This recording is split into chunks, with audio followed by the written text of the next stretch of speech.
কি অমানবিক, কি ভয়ঙ্কর পরিস্থিতি।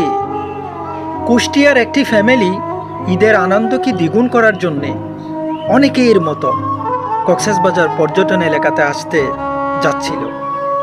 প্রতিমধ্যে লোহাগাড়াতে চট্টগ্রাম কক্সবাজার মহাসড়কে ত্রিমুখী সংঘর্ষে বাসের সংঘর্ষে 8 জন ফ্যামিলি সদস্য স্পট মৃত্যুবরণ করে, বাকি 2 জন চট্টগ্রাম মেডিকেলে মৃত্যুবরণ করে।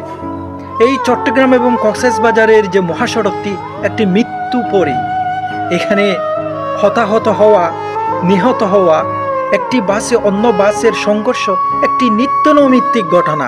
এটা খুবই স্বাভাবিক একটা ব্যাপার।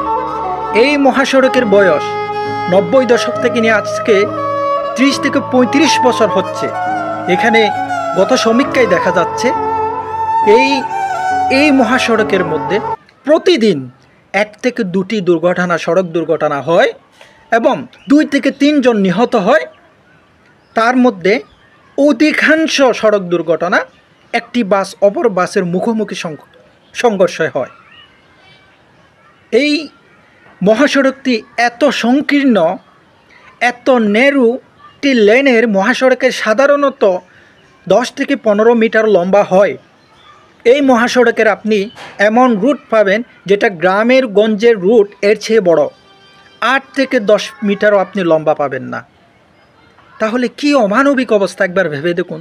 অথচ চট্টগ্রাম এবং কক্সবাজারের মহাসড়কটি বাংলাদেশের অন্যতম একটি এই মহাসড়কের মধ্যে 1500 মানুষ নিহত হয়েছে 1 বছরে এবং 700 মানুষ আহত হয়েছে।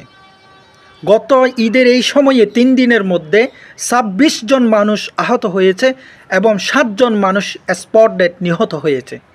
কত মৃত্যু হলে, কত প্রাণ গেলে এই মহাসড়কের ব্যবস্থাপনা উন্নত হবে এবং মহাসড়কের লেনগুলো ডাবল করে প্রতিষ্ঠা হবে? এটা একটি প্রশ্ন রয়ে গেছে।